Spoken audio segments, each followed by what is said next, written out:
folks. Okay, so it looks like live streaming is working. Hey, Meg, good to see you. Hi, Barbara. Hi, Roberta. Hi.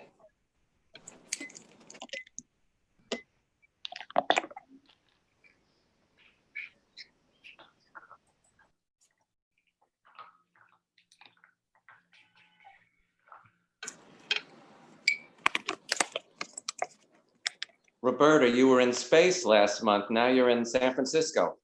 In the fog. Yep. Yeah, and if you lean back, it looks like the fog is consuming you.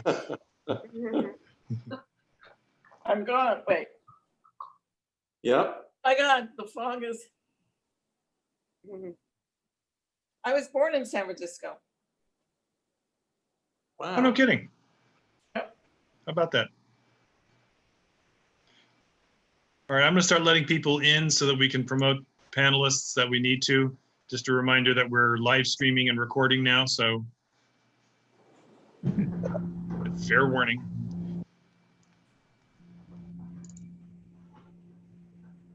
Hey, Rich. Hello.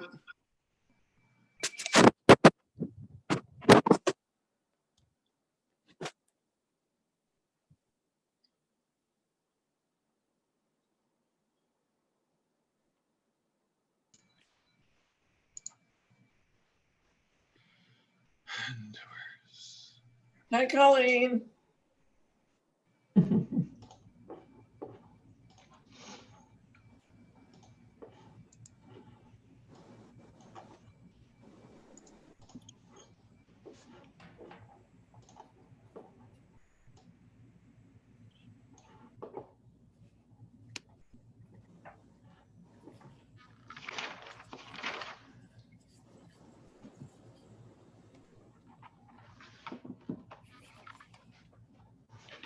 Hey there. All right. Hey, how's it Welcome, going? Sarah. Great. How are you, Sarah? Good. I still have this feeling that everyone else is at work or somewhere else, and it's just me who's stuck at home. Right. I know the feeling. We're all at work. Only you are at home. I'm in San Okay, and Francisco. Kate's here too. I'm not working. I'm in San Francisco, but Hi, Kate. Welcome. Hey, Kate. Thank you.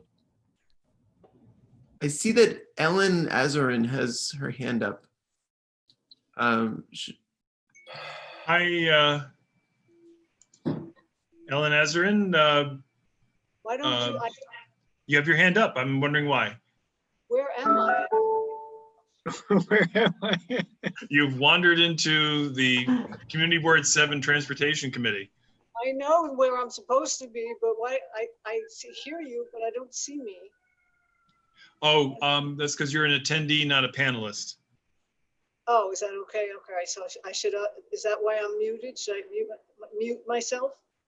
Well, it would be great if everybody muted themselves until they were ready to speak, because there's all kinds of background noises. But when, if and when it's your turn to speak, I'm sure the chairs of the meeting will call on you and we'll make sure that you can be heard then. I'm glad you found the raise hand button, because that's exactly the right way to ask to be called on. So thank you for that. And I think we're all set to go. Let me see. You've lowered your hand. I just lowered her hand. Terrific. Okay. Hi, Kate. Well done. All right. Before we get going, I'd like to make a quick note about overarching kind of meeting time management, because we have a packed agenda.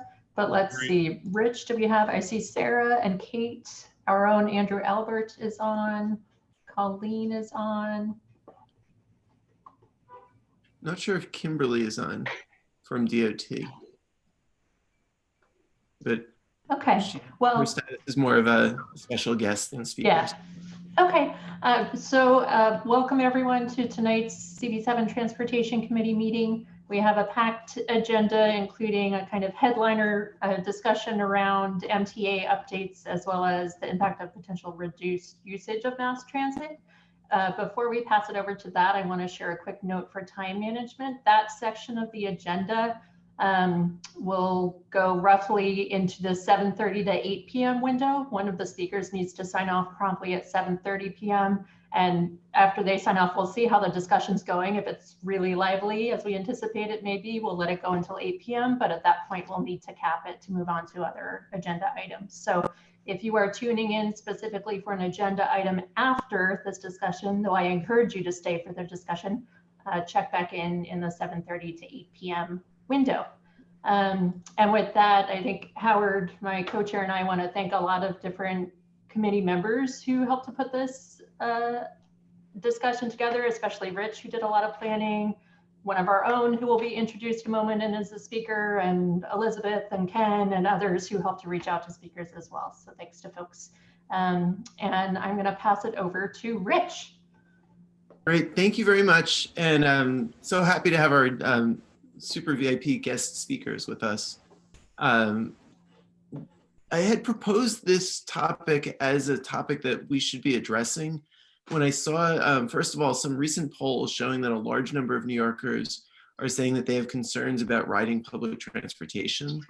And also a recent quote from Councilmember Mark Levine, who said, I don't think we can have rush hour on mass transit until we have a vaccine. Also, the New York Stock Exchange is banning employees from taking public transportation. And we're seeing many people either talking about or actually going out and buying both cars and bikes. So all of these just combine to make us need to think about the impacts of reduced usage of public transportation and ensure that New York City Department of Transportation is thinking about these issues. And something I just want to make really clear is that I don't think there's anyone on the board or outside the board who's happy about reduced usage of public transportation.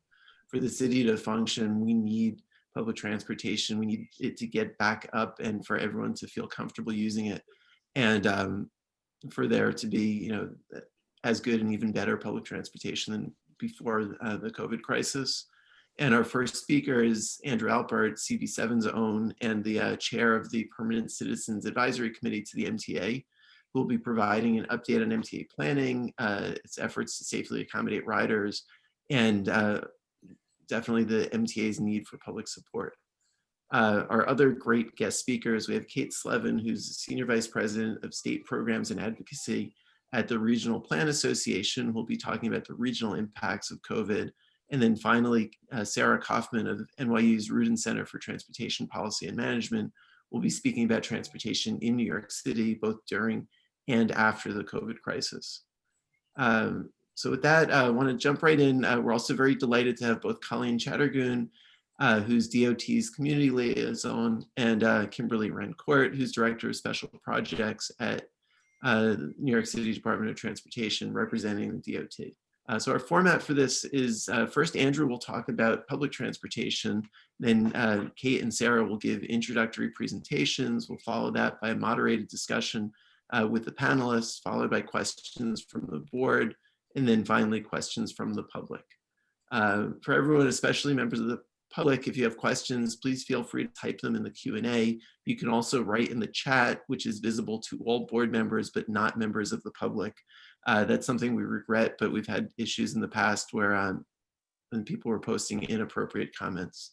So we did have to lock that down. And also members of the public are not visible on screen, and you have to raise your hand to be able to talk. So if you want to do so, you can virtually raise your hand. It's a Zoom function, but please also type your question so we know what question you want to ask. We also remind all board members to please mute unless you are called upon to speak so we don't have distractions. And with that, thank you once again to our great group of panelists. I'm going to turn things over to Andrew Alpert. Thanks, Rich, and thanks for having this topic on the agenda. You know, nobody cares as much about public transportation as I do. I'm a nut on the subject, having been on the PCAC since 1983, I think, and the longest serving MTA board member as well since 2002. So I am following this very closely. Nobody wants to see the city rebound and our transit system rebound more than I do. I know that some people are going to be somewhat reluctant. We returned to regular service yesterday on June 8th. And as Elizabeth just posted on the screen, and others I'm sure have been following, ridership has been ticking up. It ticked up a little bit more dramatically yesterday, which is great. The subways are, carrying maybe 20% more, and the buses are carrying 40 to 50% more than they did prior to the shutdown. We obviously would like people to feel confident, and the MTA is doing a lot to make people feel really confident. I should just say that even though we have returned to, quote, full service, unquote, the 42nd Street shuttle is still not running. There's a major rehabilitation and expansion project taking place there. So if you need that trip, you need to use the 7 train at present.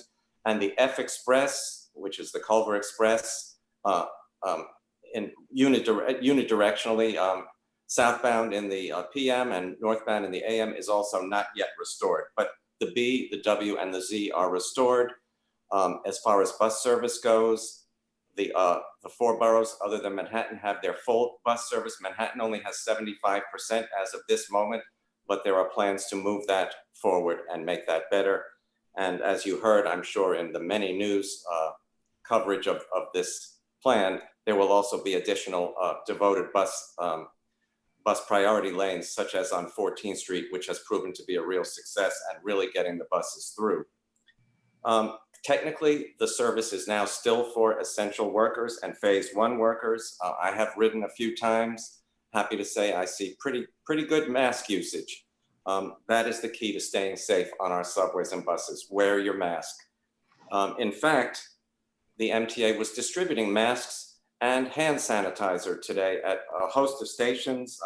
They even had volunteers helping them in that particular project. There are machines installed in many stations to give you Purell, and volunteers and MTA employees handing out masks. So there is really no reason to not have a mask on if you value yours and your family's safety and your friends. The MTA is still requesting employers stagger work hours so we don't have an all of a sudden invasion of people that wasn't planned for, and to still allow remote work from home, which I believe many employers are still doing. There are other terrific things taking place to make people feel confident. Floor markers showing distances from person to person and where you should stand if you're going to use the MetroCard vending machines, if you have a question for a booth agent, or if you're just waiting on the platform. There are decals now telling you where you should be and where a safe distance from your neighbor would be.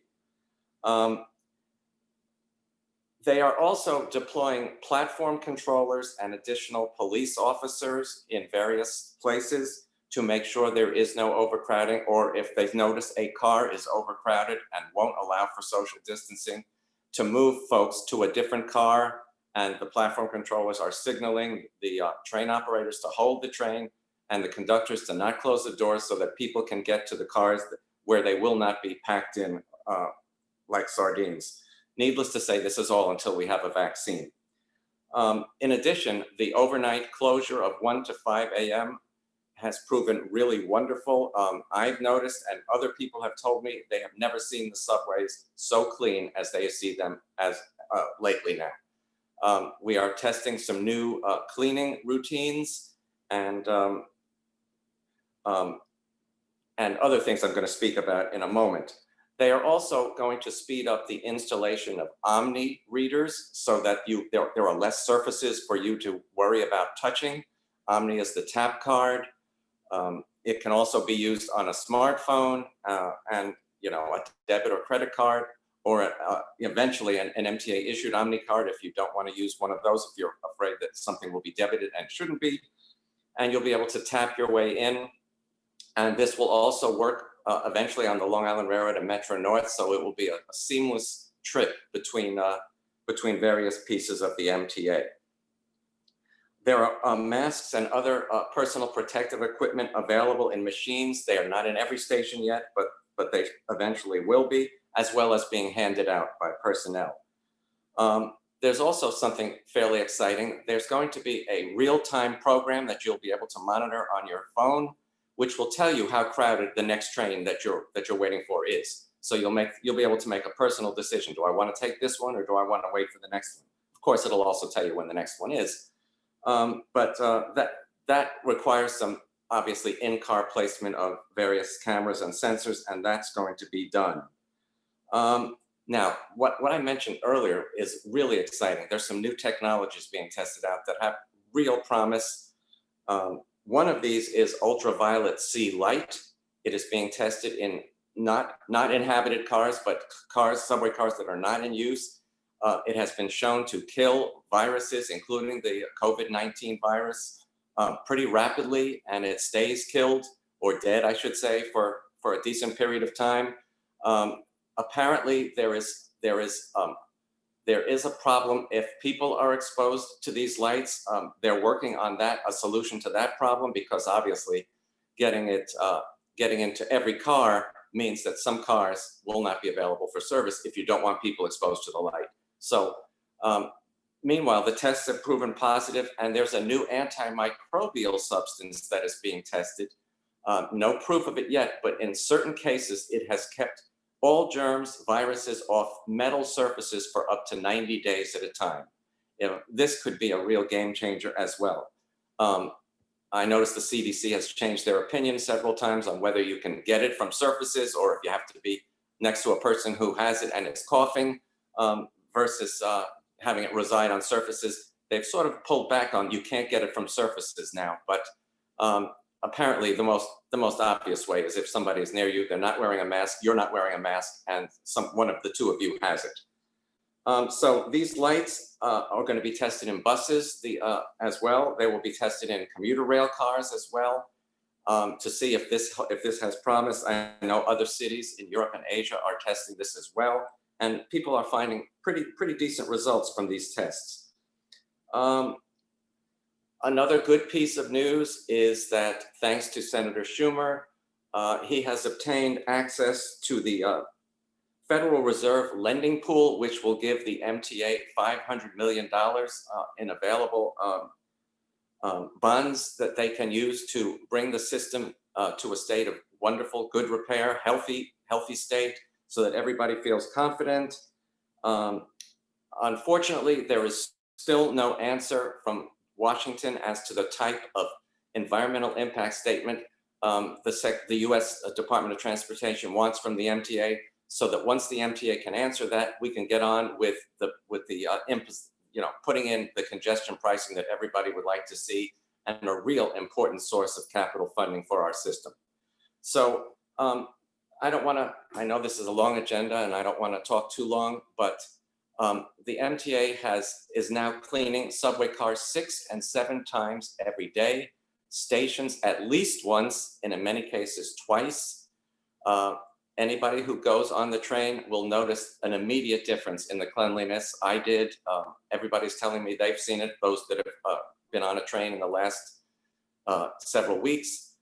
It also, removing the homeless and anyone else who decided to ride and continue on, has also hopefully helped many of those unfortunate individuals get the care, the health care, in some cases housing that they need, because it was endangering themselves to have rail dust 24/7 in their systems, infecting each other, possibly going to the bathroom in stations. This was not good for essential workers, for transit workers, and for themselves. So take a ride. I feel absolutely safe saying that. I've noticed that for the majority of the trips I've taken, people are wearing masks. There are a few individuals, and I think the social pressure between folks giving people dirty looks and what have you will make up.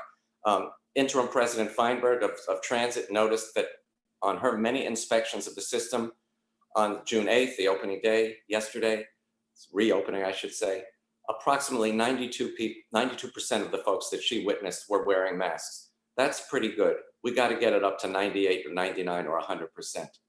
But obviously, we are watching this situation closely. The transit system is the economic engine that moves New York City, which is the economic engine that moves the entire Northeast, which is 10% of the gross domestic product of the entire nation. You can't skimp when it comes to fixing the system, making people feel comfortable, and getting this back into a New York frame of mind. It's a 24/7 city. I can't wait for overnight service to resume. Actually, 4 to 5 a.m. was we discovered was the hours that many emergency service workers needed to travel. They're now having a ridiculous system of buses. It's great that it was put into place. It's 1,100 additional bus trips, new express buses between boroughs, but it cannot and could not ever substitute for the subway. So we cannot wait for things to get back to normal, and we're all rooting for it, as I'm sure everyone on this call is. Thank you very much, Andrew. That was fabulous. And Thanks. really appreciate all your great work. Thank you so Next, much. we're going to turn to Kate Slevin from the Regional Plan Association. Great. Hi, everyone. Thank you for having me tonight. Are you able to share the slides, or should I've got that whenever you're ready. Shall I do that now? Okay. Well, I'll just introduce myself and RPA, and then maybe you can pull them up. Very good. I hope everyone is staying safe and sane during this very tumultuous time. I apologize in advance if you hear children or see children or a dog.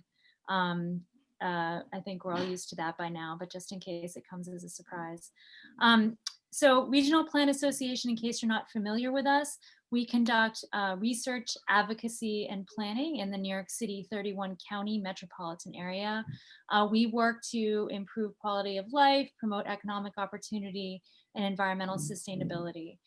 We work on issues like transportation, housing, environmental issues, and good government issues as well. So I want to just be clear where I'll show a couple maps, and it's our entire 31 county region, and Manhattan is this tiny little sliver in the middle, just to orient you a little bit. So if you could pull up the presentation now, that would be great.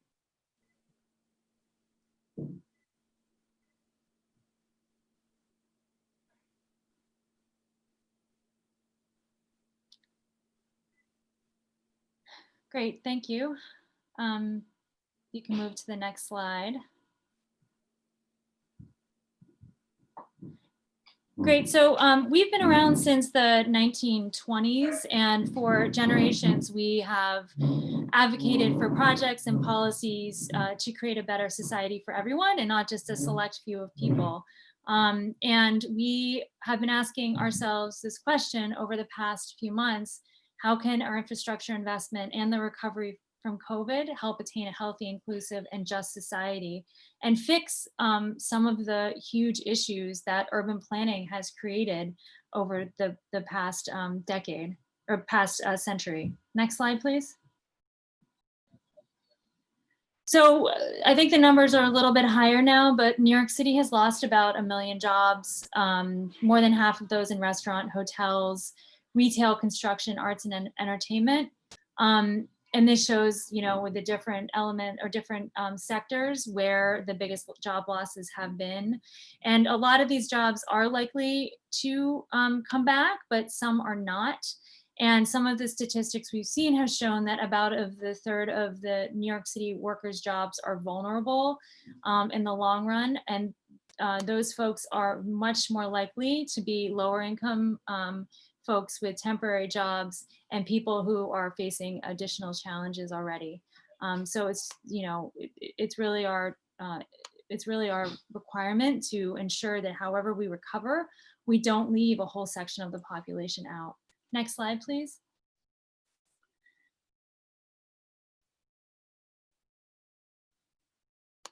And so this shows the commuting patterns before COVID. We are very much a region.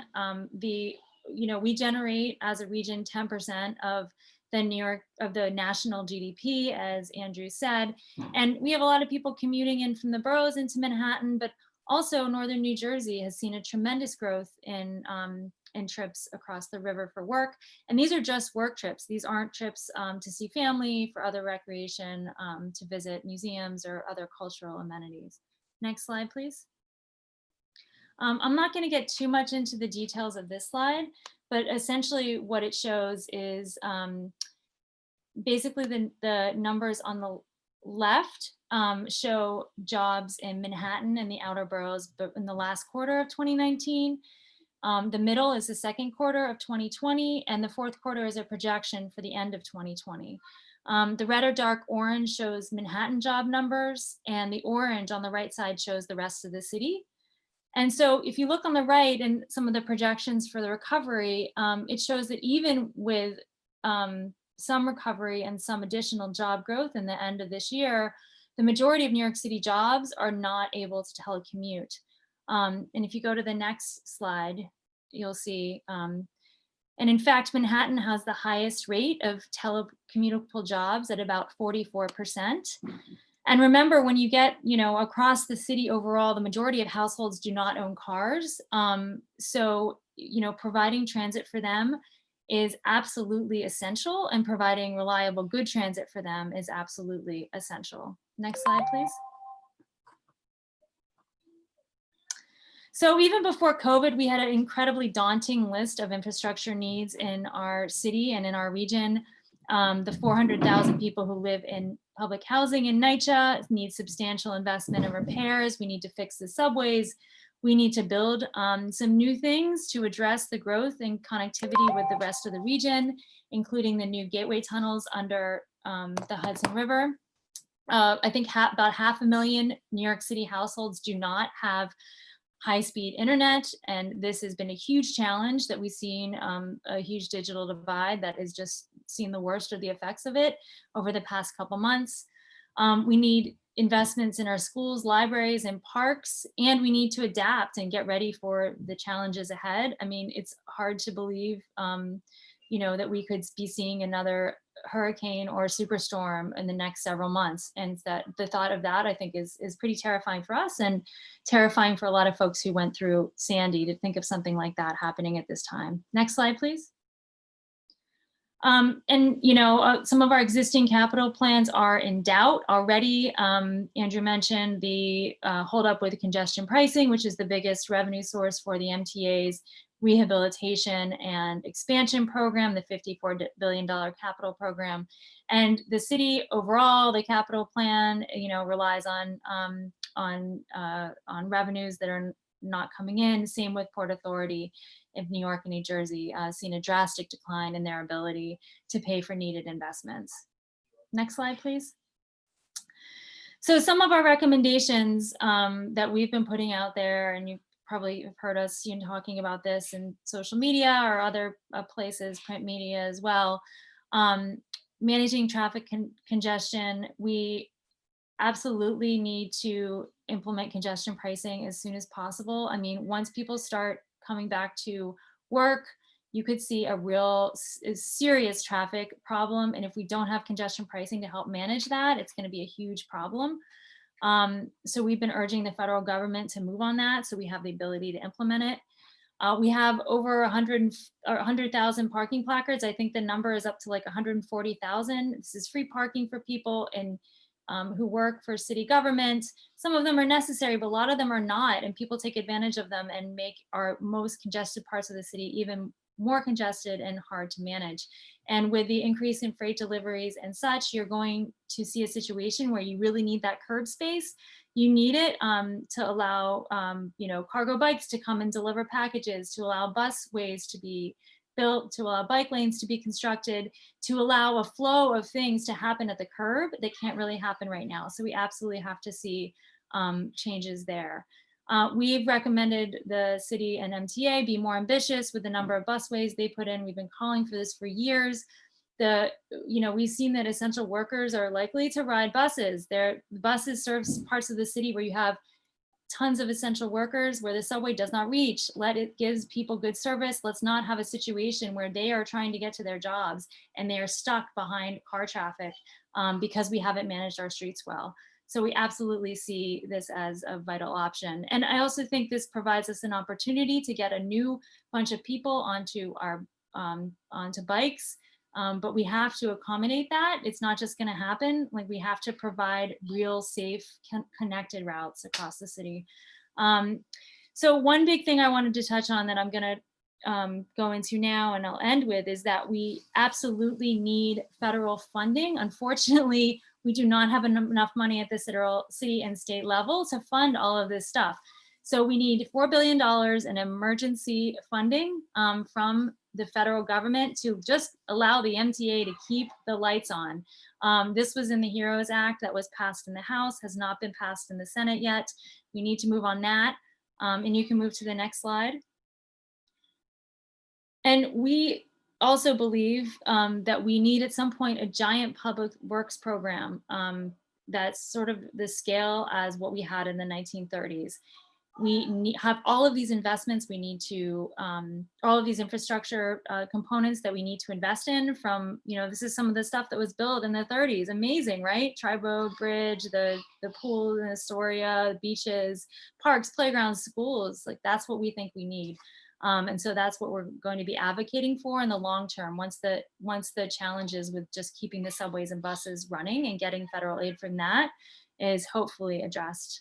Last slide. So we're asked, what can we do to help?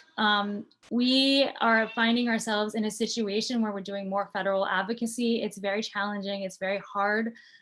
We need everyone in New York to care about this, to ask that there is money that comes into the state for a lot of these things. And it's not just transportation, it's food assistance, it's housing, it's everything you can think of. So the HEROES Act is the thing we're looking at now that we need the Senate to move on. And longer term, national infrastructure program, end of this year would be incredible, or early next. It's a great way to put people back to work. A lot of those jobs can be long-term, real jobs that have career potential, and those are the kinds of jobs we need. And then, you all don't need to hear from me about supporting busways or cycling lanes or things like that. I know you've talked a lot about this within your community and will continue to do. So thank you so much for having me and for allowing me to present this. Thank you very much, Kate, and look forward to talking more during the moderated discussion and Q&A. Sure. Now turning things over to Sarah. Do you want me to share my screen or Mark? Whichever you'd rather. Would you rather share slides yourself or have Mark do it? I'll share my, I'm not permitted to. So why don't you go ahead? You should be able to now. Oh, great, thanks. All right, can you see the slides? Yes. Okay, great. So nice to meet you. Thank you for having me. I'm going to talk for a bit about a report that we're doing at the NYU Rudin Center, looking at the transportation impacts of coronavirus within New York City. So while we're still working on it, I'll share some highlights and some kind of big ideas, and I'm happy to talk more about this going forward. For those of you not familiar with the Rudin Center for Transportation, we are a small research center within NYU's Wagner School of Public Service. We focus on timely issues in transportation, including the progress of City Bike, the L train shutdown when that was an issue. And of course, we're drawing on lessons that we learned from Hurricane Sandy for the current crisis, which is somewhat related in terms of transit. So this is all to say that the subject of coronavirus on transportation is a really important one. And like all our studies, we are focusing on aspects of technology and equity as we consider transportation. There we go. So we're looking at immediate mobility impacts of coronavirus, specifically March and April of this year, because those were the months that saw kind of the most activity, both in the disease and mobility of people. So the first impact, as Andrew already alluded to, is subway ridership. So this is kind of a snippet of the data that we're looking at. But you can see from March 7th to April 11th, a really significant drop in subway ridership. And what's interesting, so What's really interesting is that the decline happened most in Manhattan. Basically the number of, this is calculated by the number of turnstile entrances into the system. So in Manhattan, the drop was 94%, but it was only about 84% in the Bronx, which is interesting, and it goes hand in hand with the idea that that's where many essential workers live. So who's using the subway right now? Or before this week, it was essential workers. Sorry, I'm having a little trouble clicking to my next slide, but I'll get there. Okay, the other trend that we saw in early March, which didn't completely pan out, but in early March, city bike ridership increased 67%. These are people who are traveling around the city, and while the numbers for city bike are still lower now than they were at this time last year, they're still relatively higher than you might expect for a population of people who don't have anywhere to go. So city bike ridership increasing 67% is a marker of a larger trend that we're seeing, which is a shift to micromobility. That is human-powered modes like bikes, scooters, and other kind of small form vehicles like the Revel mopeds that you've probably seen around, and e-scooters, motorized skateboards, kind of the breadth of micromobility. We're seeing a huge shift to those modes. First-time bikers or dedicated skateboarders, either way, they are incredibly dedicated right now.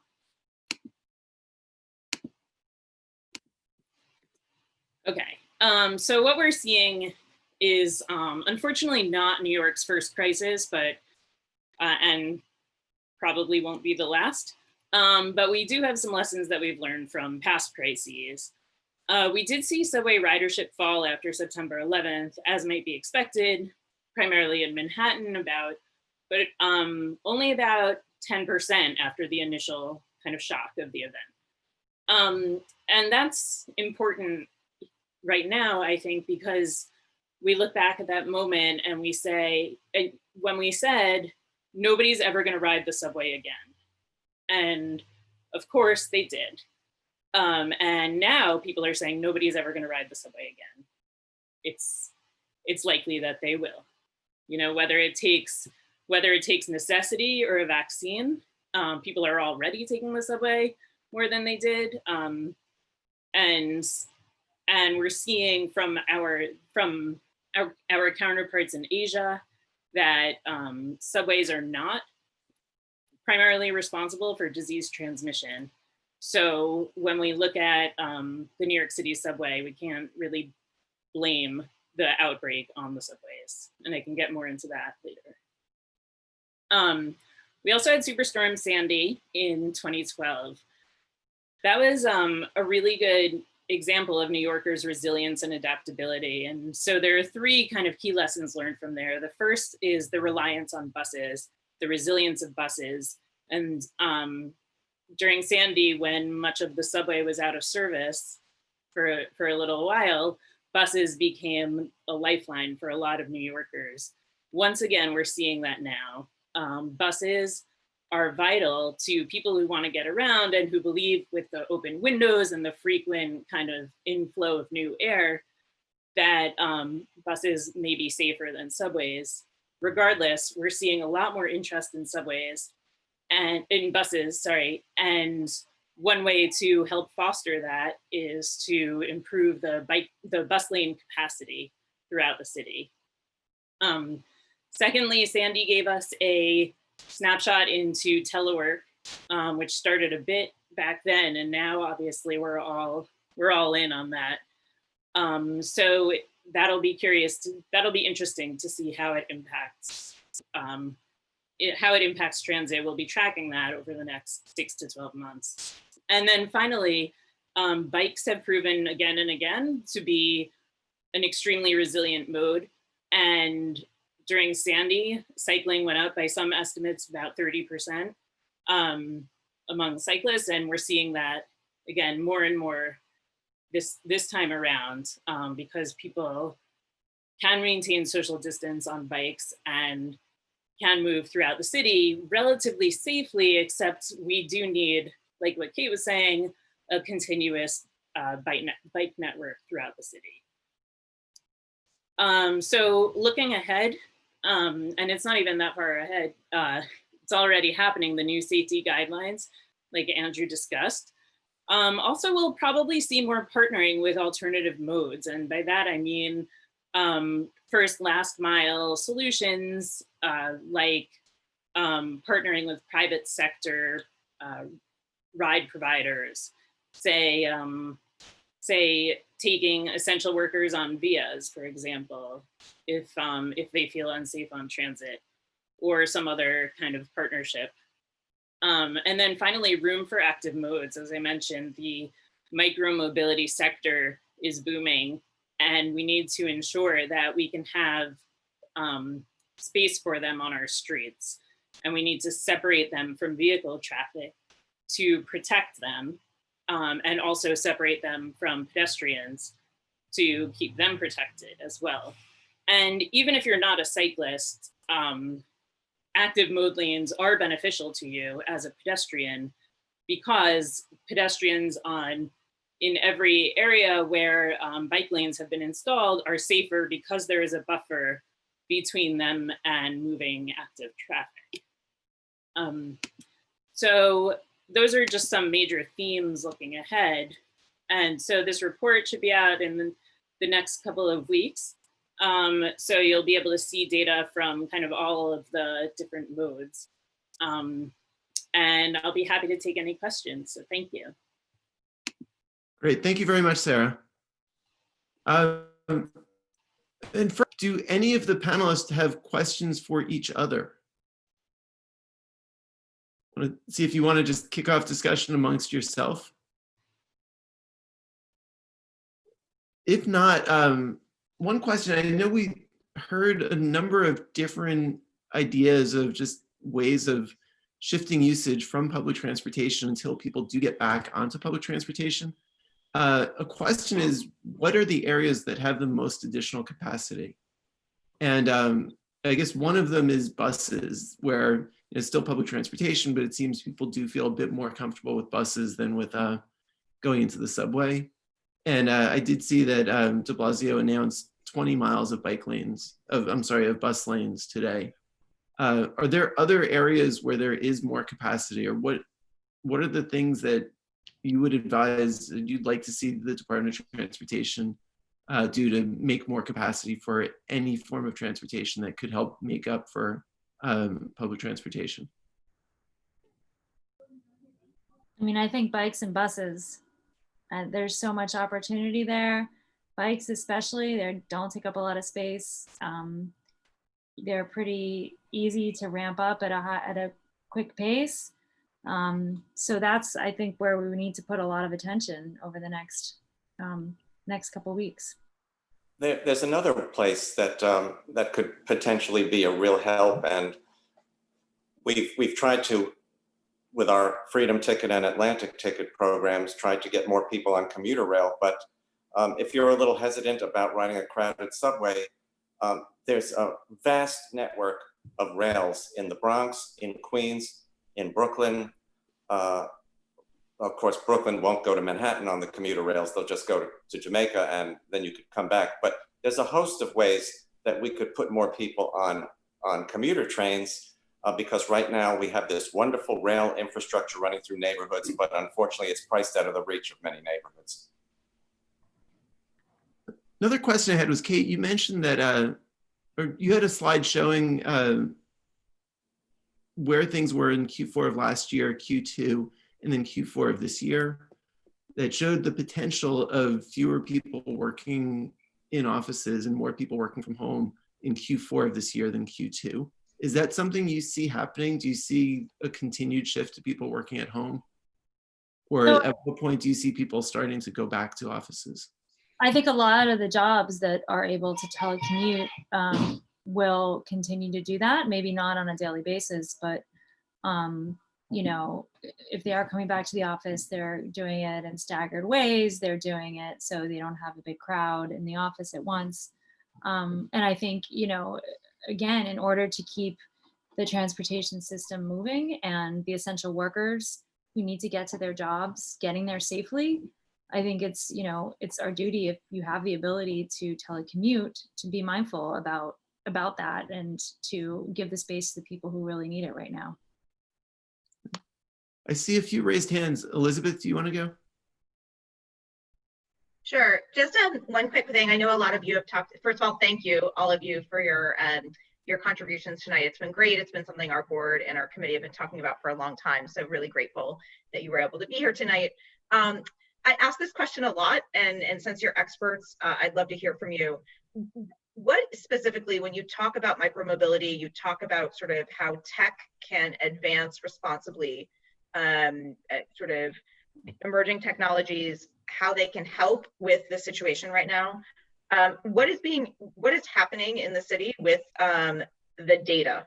So what is happening with companies, especially now that are moving in? We had Revel come to one of these committee meetings several months ago.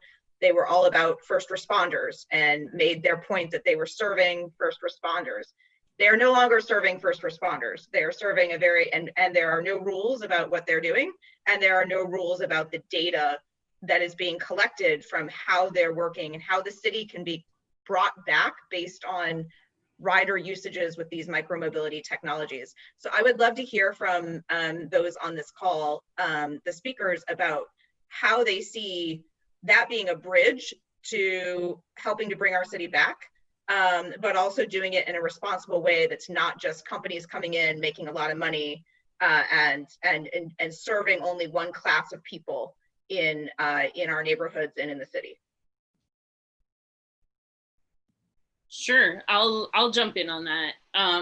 In terms of the data question, New York has been pretty on top of the game of requiring data from micromobility providers, although of course there is a lot of room for improvement.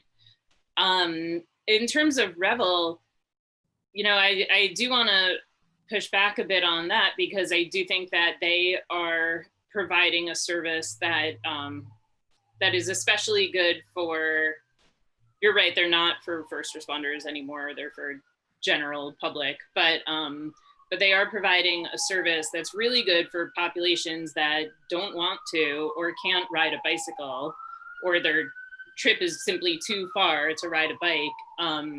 And so it's a great go-between, and I'd rather see someone riding a Revel, which has proven to be much safer than many other modes, than to see them driving a personal vehicle within Manhattan if they don't need to. So just to follow up on that really quickly, are they required? So there's helmet, you know, most of the people in our neighborhood, I see it come and go. The rules on where they're scootering and where they're mopeding is still very much a Wild West. So I think there's a safety question, but more important to me is even, again, the data question, because I feel like you said, I agree with you. I think it is serving a valuable function, but isn't there information about where they're riding that shows where there is are underserved areas of transit that could be useful? And is Revel committed? Are these companies committed to bringing that information to the city as we rebuild?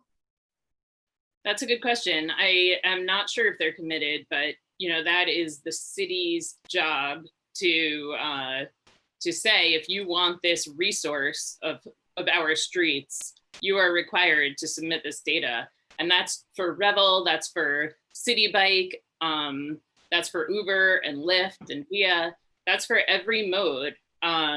The city should have access to the data from these different companies. And that's a fight that LA is deep in right now. And that's, you know, it's also an issue here. So another question that came up in the planning was, and Sarah, you got to this with showing that the essential workers still have been taking the subway just because they've had to. What are some equity issues with this issue of decreased ridership of public transportation, people being concerned about taking public transportation not only in terms of cost, but also in terms of geography, in terms of physical ability, and other potential issues. Right. So when you think about who essential workers are, it's everyone from who has been considered as an essential worker these last few months. So it's everyone from the guy who's delivering your pizza to like a heart surgeon, right? And everyone and everywhere in between. And if you think about the economic range of that population, it's just enormous. And so we do have data on where people live by kind of job sector. And so what we see is what we assume is that they're taking the subways or they're taking personal cars. And so even though I am in the camp of reducing personal car usage, I think that there has to be some recognition that if somebody is a transit worker and is very nervous about traveling to work, and wants to take their personal vehicle, you know, it's hard to say no to that if they are an essential worker. I think we need to make room for kind of the different populations moving around the city in different ways.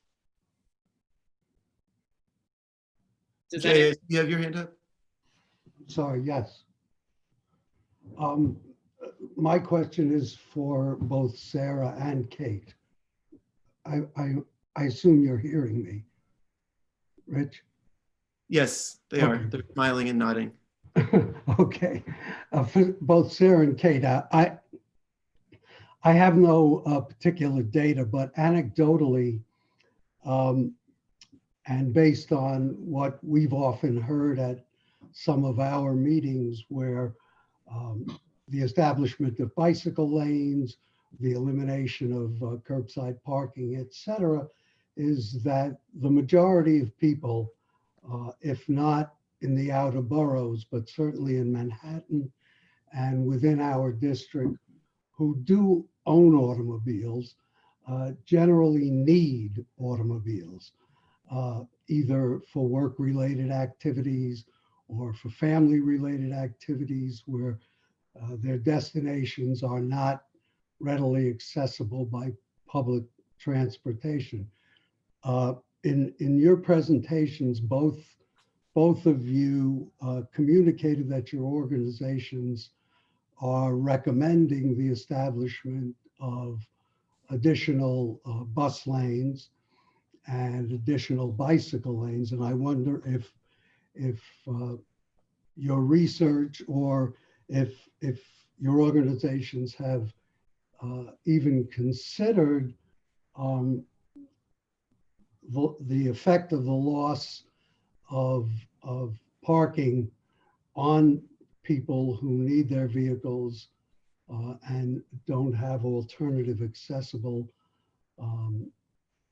modes of transportation that they can rely on. Where, I mean, put bluntly, is where are the cars supposed to go?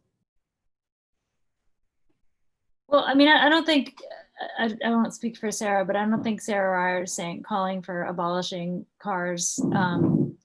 I think that what's wrong is it's totally out of balance right now, the transportation system. Like, we give all this space to cars and we have very, very limited space for other ways of getting around, which are very, very viable ways and could be much more viable ways in a city like New York.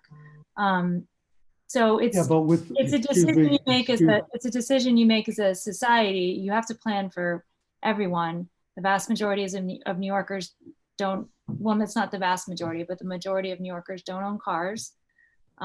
Yet our street space is largely devoted to private automobiles. So we're not saying that, if you need to own a car for one reason or another, then that's your, you're able to do that. But it's just out of balance and out of whack. And in some cases, the fact that it's out of whack means that people make the choice to take a car somewhere because the other option is so bad, and it shouldn't be that way. It shouldn't be that way. So I think we're just calling for a rebalancing. And I see Lisa Orman has some stats in the chat that she found that only 27 or 28% of Upper West Siders own cars. And only 5 to 10% of them use them regularly. Oh, that's interesting. Well, I know that. we've heard the number 27 to 28% of Upper West Siders own cars. For every owner of a car, there's generally at least one other person, whether it's a husband or wife or partner or children. So the statistics in terms of actual population that rely on those cars actually becomes a virtual majority. But again, I understand, you know, what you're advocating for in terms of alternative transportation. But I had a very specific question, which was whether or not either one of your organizations gave any thought on the assumption that people need their cars, need them, where they're going to go, because every bus lane, every city bike installation, every protected bike lane, well, any bike lane for that matter, means the loss of parking. And if you gave any thought, for example, that there are some municipalities and counties stuff that have municipal parking garages so that the parking availability is vertical rather than linear, things like that. I just looking for an answer as to whether or not anyone has given any consideration to those consequences. I understand what you're advocating for, and it's reasonable. Hey, could you ask a question? We only have Kate for a few more minutes. I did ask a question. I'm just waiting for an answer, Rich. Then let Yeah, her- the answer is yes. We of course we care about that. No, I want to know if you gave an actual study or consideration, any statistics, any actual study indicating what the results would be, what the effects would be. Well, I just gave a bunch of statistics in my presentation, and there's plenty of studies out there about using the curb for different modes and how efficient it is to move people. So yes, we have looked at that, and it is a consideration. And again, I'm not, you know, I'm not coming and saying, you know, abolish the car, don't own. It's your choice about what you do. But I think the challenge to everyone working on this is how do we make the system so good that you don't need a car, even for those trips, even when you're lugging your 2 children around the city. You know, you choose to take transit instead of a car. You make a decision there. I want that to be in the future of New York. That should be a decision that's not as hard for so many people. So that's all I have to say. I appreciate the question. Thanks, Kate. Ken has his hand up. Yeah, I have one question for Kate and then 3 for Andrew or Sarah. So I'll ask Kate first and maybe you can come back to me for the other ones since she's got to go. Sort of related to what Jay was asking, when you talk about a new approach to parking, could you elaborate on that a little bit other than just ending placard abuse? Sure. I mean, the curb is not managed very well in New York. It's not priced in a lot of places. And so it means that people, you know, it's not used as efficiently as it could be. It means people they can't find parking when they want it. It means you don't have access to your car in front of your house when you want it. It means there's not space for deliveries to be deposited to stores or other places. So it causes a lot of problems in New York and leads to a tremendous amount of traffic congestion. So I think, you know, we haven't put out like a big parking plan for New York City. And my colleague, Rachel Weinberger, is much more an expert in parking than I am. But there's got to be a new approach that, you know, manages the need for the curb, prices more of the curb space we have in New York, and basically uses the streets in a more creative way. And I don't know if you want more detail than that, but that's sort of the short summary. Sounds like it would make a good resolution.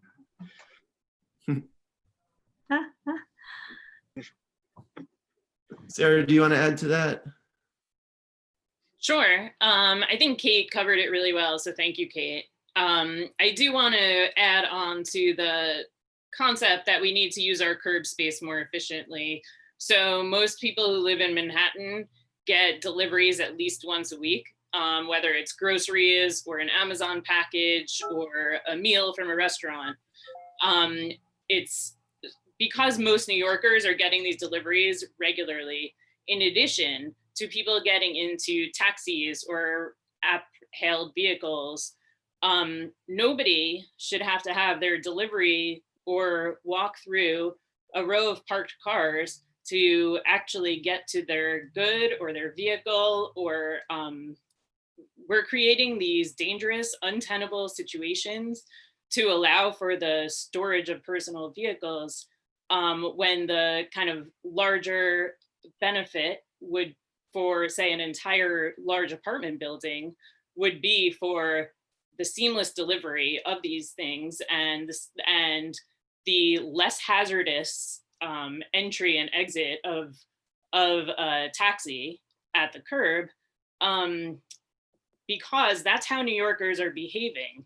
And the car that's parked there is creating a situation where these deliveries have to then happen in a moving lane of traffic, which slows down traffic for any cars on the road, regardless of what type of vehicle it is. So the economic impact of kind of double parking for deliveries, I'm sure you've experienced it if you've been in a vehicle in Manhattan, but it is not a situation that we can continue to uphold.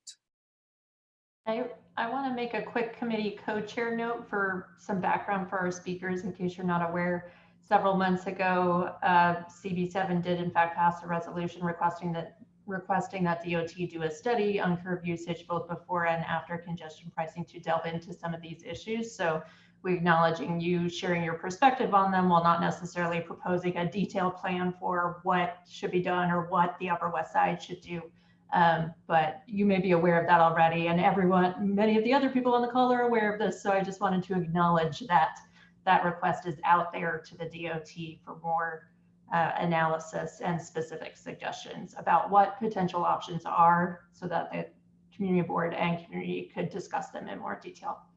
And just to follow up on that, Colleen's on, and I don't want to put you on the spot. I know you had a lot of things intervene since then to occupy your time. I was just wondering if there's any further feedback from the DOT regarding that request. Howard, I'm going to take Colleen off the spot for 2 minutes because I know we only have Kate for 2 more minutes. Okay. And there's a question. There's a question in the Q&A that's directed at Kate, and also I have a question that Kate might want to answer as well as Sarah. But the Q&A question from Ira Gershenhorn is 266,000 people coming in from Jersey. I'm amazed. What is the breakdown in methods? Path, bus, car, walking, or other? Oh, it's predominantly transit. It's, I don't know the stat from New Jersey, but it's 3/4 to, 75 to 80% of the people coming into Manhattan for work commute via transit. The majority of people coming from New Jersey, the biggest mode that's used is actually buses, the interstate buses from Bergen County and parts of Jersey, and then PATH, and then NJ Transit rail into the station that shouldn't even be called a station because it's terribleness, but Penn Station. And don't forget ferries. And ferries, but that's a much smaller percentage, though it is especially for resilience, it's proven to be important, obviously. Which actually leads to my next and last question, because I know you have to go, but is there any sense that those rides might shift to people riding in private cars? And that gets to the bigger question of, as more people do ride other forms of transportation, what are the capacity limits? At what point do you just reach total gridlock where, if one person shifts from taking the subway to driving a car, they can drive more efficiently and potentially get somewhere quicker. If everyone on the subway shifts to a car, no one gets anywhere. And how close are we to that capacity, and what are the limits? I mean, I would argue that much of the road network and subway network an interstate bus network is already at that capacity or was pre-COVID. But if you want to know what would actually happen, like say if the Hudson Tunnel fails, which is the tunnel that NJ Transit and Amtrak come through into Penn Station, you should look at a report we did last year that sort of detailed all of the calamity that would be seen. And essentially what it showed was that if the transit tunnel fails, then people driving in places like Essex County would see all of these delays because of the regional way people get around. Because so Can many I just people, add, please, that if the Gateway or under Hudson River Rail Tunnel failed, that would stop all rail traffic from Boston to Miami and New Orleans, including all of Amtrak, all of New Jersey Transit's commuter rail. It would be it is the most important infrastructure project in the US right now, I believe. Yep, it is. And our report called A Preventable Crisis talks about some of those impacts, both economic, on quality of life and on health, and on the economy as well. So I urge you all to take a look at that. And one other plug for RPA, we have lots of virtual events going on right now. We usually in May have a big event where like 1,000+ people from all over the region come to talk about a lot of these issues. We can't do that sadly right now, but our virtual events are online and they're free. So take a look at our website and join us and get engaged if you can. And with that, I want to thank you for having me. It's been a pleasure. Nice to see you, Sarah and Andrew and everyone else, and enjoy your night. Thank you so much. Thank you for joining us. Yeah, thank you. And with that, I just unmuted an attendee who's had his hand raised for a long time, Tyler. Awesome. Hi, can you hear me? Yes. Awesome. So I wasn't here last week, but I wanted to call out the vote from last week about adding additional NYPD presence in Central Park to— So Tyler? Yeah? I'm going to cut you off because that's not on the topic for this. We're really talking about the shift from public transportation. But this is about the shift from public transportation. Okay, so if we keep it on topic, then okay. Enforcement is an additional barrier preventing people from safe, social distance ways of transportation to and from work. I recognize that this committee obviously is majority white and that might factor into a lot of it, but if we create extra barriers to biking, to public transit, to these different forms, then we're going to have more and more people either not being able to access their work or being unsafe on the streets. And so I think that, you obviously recognize the harm that NYPD can do, that police can do. In that same meeting, you voted to, on the resolution about George Floyd and police. So Tyler, I'm going to cut you off again. We're definitely hear the concern. We're talking about having a meeting either at our steering committee meeting, which I believe is next Tuesday, or a separate meeting to talk about some of the issues you raise. Okay. We definitely registered, and a number of people made the comment about concerns of enforcement on cyclists at the meeting, and I was one of them last week. In terms of some of the racial aspects, that's not an issue for this meeting, but it will be at a meeting very soon. So stay tuned, and that will be something we will be discussing. With that, I'm going to shift to Roberta, who's had her hand raised. So I commuted many years ago from New Jersey to New York via both trains and buses. And then I moved to Westchester and I commuted to New York via train. And I could get into the city in about 2/3 of the time by public transportation. If there was little traffic on the road, if there was a lot of traffic, it would take me double the time that it would take by public transportation. And the same thing from Westchester. So I think most people in both of those places are going to continue to travel using some form of public transportation. So the easiest we can do it and the safest we can do it is the best.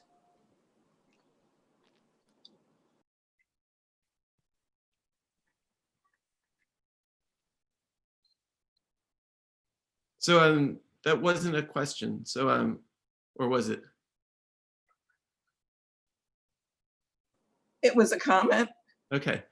In support of what Sarah and had said. Great. And I see Howard has his hand raised, and he's a co-chair. So But I actually have a on question. to Howard, and apologies for cutting you off. I just wanted to get that last question into Kate. I'm used to it. Colleen, I was just wondering if there's anything, and then I have a question about mass transit. Hey, Howard. You know what? I know we are studying that request from the community board, but as you know, with COVID, and again, COVID is the excuse for everything. A lot of our studies got pushed back because of limited resources and staff that we had to conduct it. But once things get back to normal, I'll have an answer for you. Okay. Great. Another thing is, and unfortunately, our panelists are gone. New York City has had among the worst experiences with COVID of any city in the world.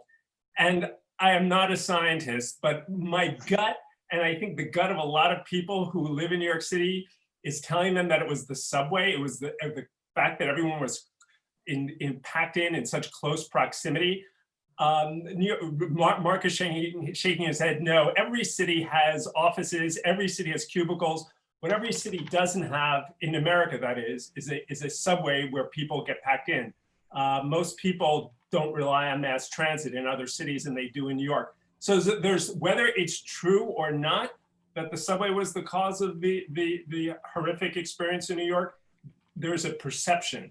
And I just want to raise, primarily with Andrew, who's the expert on this, notwithstanding all of the cleaning, all of the evidence that maybe it wasn't the subway, what can be done for the perception that many people have that the subway was really the vector for this disease? Actually, Howard, there's been a few experts in the last few days that have said they don't believe the subway is responsible. Most folks believe that because we get international flights from all over the world at JFK and Newark, and people are traveling to New York because it's an important center of commerce and everything, that was really the way. For the stock exchange to tell its employees not to take mass transit, I think was just the absolute wrong thing to do. I agree, and maybe if more studies come out, it might put people's fears to rest. But I do think, and again, this is not science. This is people's subjective. Absolutely. I've spoken to a lot of people, and they're afraid of the subway.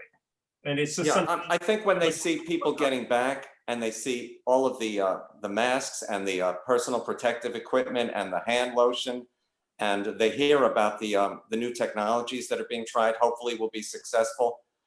These are things that the world transit systems are trying to do. Oh, and I neglected to mention when I was speaking about real-time filtered air is also being tested on subways, which is supposedly another killer of the COVID virus. And I also, because there was so much on my mind, neglected to mention that the slowdown in both ridership and in the closing down between 1 and 5 has allowed the capital program to speed up a little bit, which is a great, we don't want it to have to speed up by this, but the Avenue A end of First Avenue station on the L line now has total elevator access. The Rutgers tube, which we thought was going to be put off for a long time, is going to start in this month, which means once that is done, the 8th Avenue CBTC installation can begin. So a lot of good things are going to be happening. I think you're going to see people coming back. Let's hope. And of course, once there's a vaccine, it's a no-brainer. Thank you. I see Doug has had his hand raised for a while. Hi, thanks. So I saw that Ira asked a question, and I had the same question, which was, and maybe Andrew knows the answer to this. Is there any plan to expand the ability to bring a bicycle on public transportation like you'd have it in some cities? I know we have it in some of the outer boroughs where you can put the bike in the front of the bus.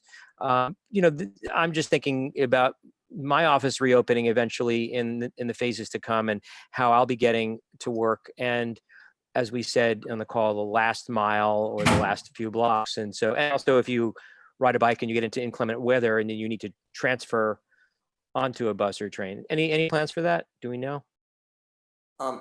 I do know that the S79 between Brooklyn and Staten Island allows buses on the front of it.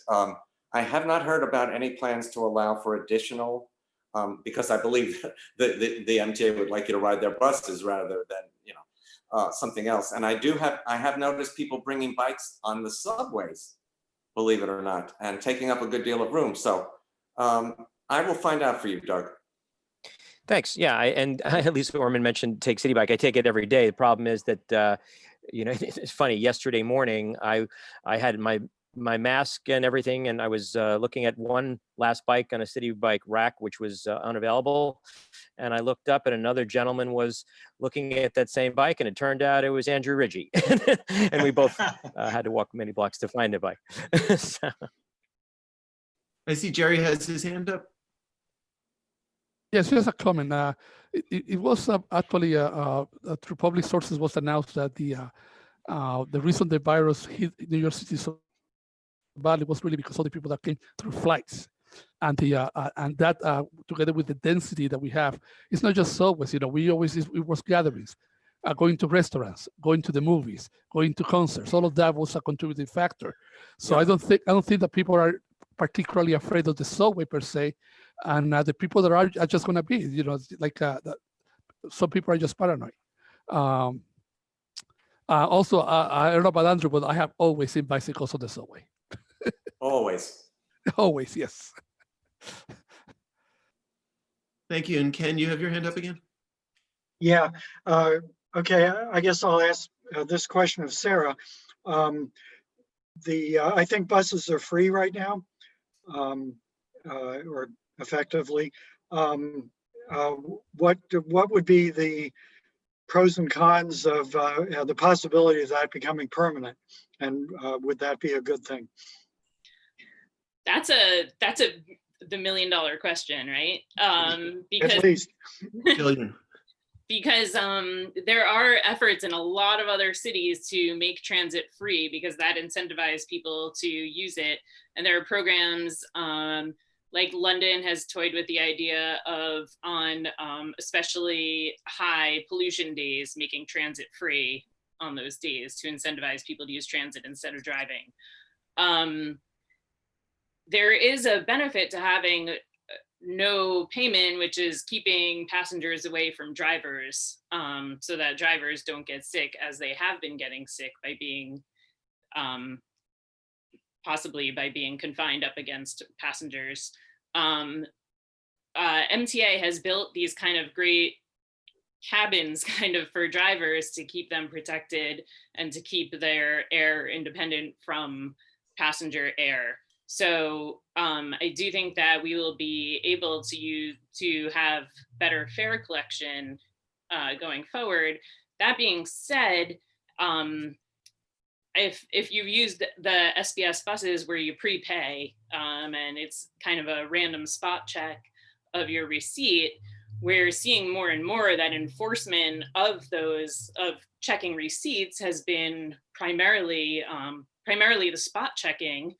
And that's over 90% of the spot checks have been for people of color. And obviously not over 90% of the city is comprised of people of color. So, and obviously it's not random. So we're going to need a better system. If we're going to do spot checks, we're going to need a better system for what's actually random.